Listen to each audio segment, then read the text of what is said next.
ये जो एमटीएस का आपका आया है वैकेंसी, ठीक है, तो इस एमटीएस में कुल मिलाकर 11,000 प्लस वैकेंसी आपकी होने वाली है। इसके पहले कभी इतनी वैकेंसी आती नहीं थी।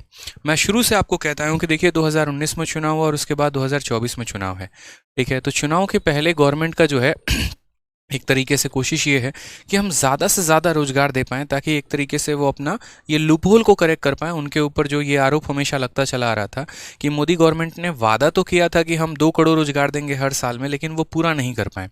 तो उनकी कोशिश यहाँ पर यह है कि ज़्यादा से ज़्यादा वो भर्ती निकाल सकें। और अभी जो सबसे बड़ी कमीशन है यहाँ पर यूपीएससी के बाद वो एसएससी और रेलवे है, तो इनमें ज़्यादा से ज़्यादा भर्ती निकालो, उनकी ज्वाइनिंग भी बहुत जल्दी करवाएं। इसीलिए आपने देखा होगा अभी रेलवे में जो एनटीपीसी की भी ज्वाइनिंग हुई है वो बहुत जल्द हुई है, और एसएससी में भी जो हमारे हैं बाकी सभी के ज्वाइनिंग्स बहुत फास्ट हो रहे हैं, ठीक है। तो यहाँ बात करते हैं, तो इसमें हमारा 11,000 प्लस वैकेंसी है।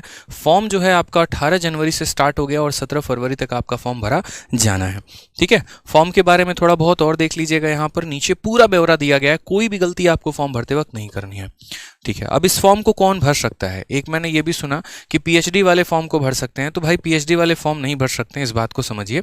ये फॉर्म जो है जो 10वीं बच्चा पास कर चुका है, जो 12th पास कर चुका है, जो ग्रेजुएट है, ज़्यादा से ज़्यादा एमएससी होगा वो कर पाएगा। कारण पीएचडी वाले क्यों नहीं भर पाएंगे? क्योंकि भैया उम्र उनकी नहीं होती है।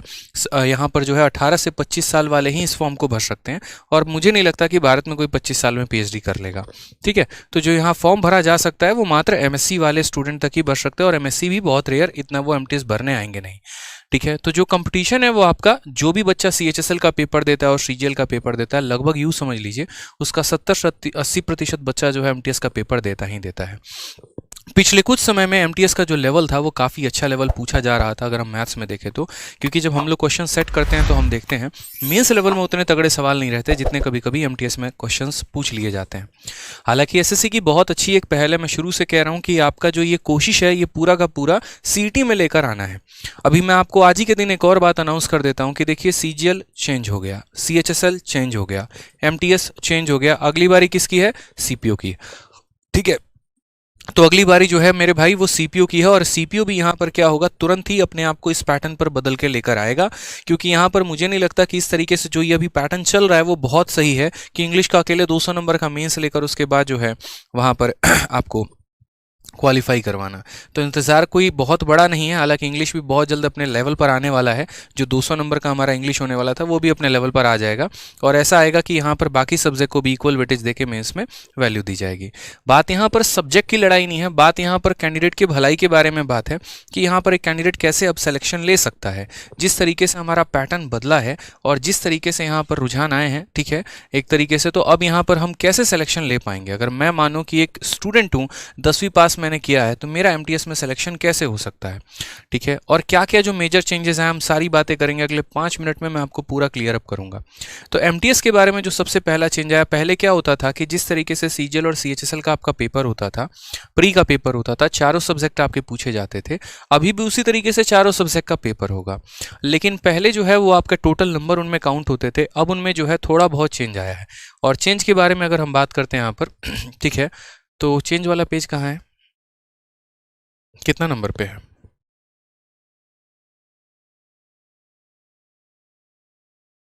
ये रहा आपका चेंज वाला, ठीक है। तो चेंज वाले में आपका ये हो गया है कि जैसे अब 2 सेशन होने वाले हैं, एक सेशन 1 होगा और एक सेशन 2 होगा। सेशन 1 में अगर हम बात करते हैं तो हमारा मैथ्स और रीजनिंग का पेपर होगा, जिसमें 20-20 सवाल पूछे जाएंगे, और हर सवाल का जो नंबर रहेगा वो 3 नंबर का पेपर रहेगा।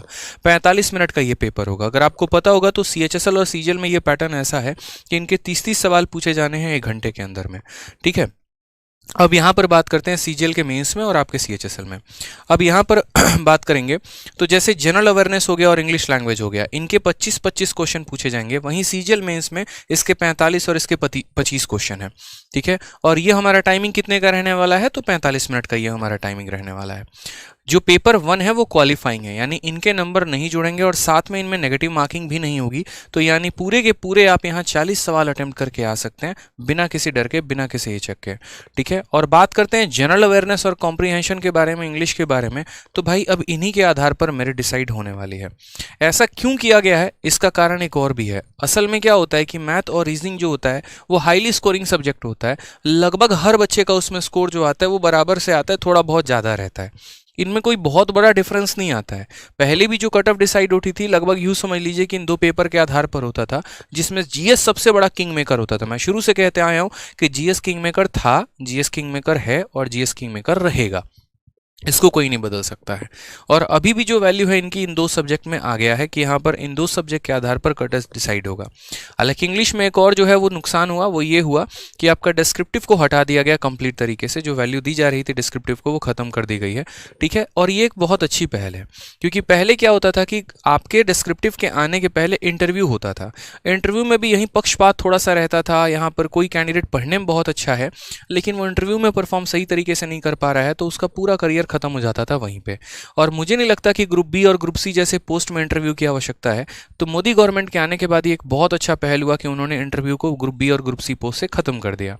उसके बाद डिस्क्रिप्टिव आया। डिस्क्रिप्टिव में भी कुछ ऐसा था कि एग्जामिनर के मूड के ऊपर डिपेंड था। अगर पत्नी से लड़ाई नहीं हुई तो आपके अच्छे नंबर आएंगे, लेकिन अगर बीवी बच्चों से लड़ाई होकर आया भाई तो सारी खुन्नस आपके पेपर पे ही निकालेगा, चाहे आपने कितना भी अच्छा क्यों नहीं लिखा है। तो वो खत्म करने का एक बहुत अच्छा पहल था एसएससी का और बहुत अच्छा किया उन्होंने उसे खत्म करके। अब ये आपके दो सब्जेक्ट रह गए हैं जिसके आधार पर ये जो होगा आपका मेरिट डिसाइड होगा।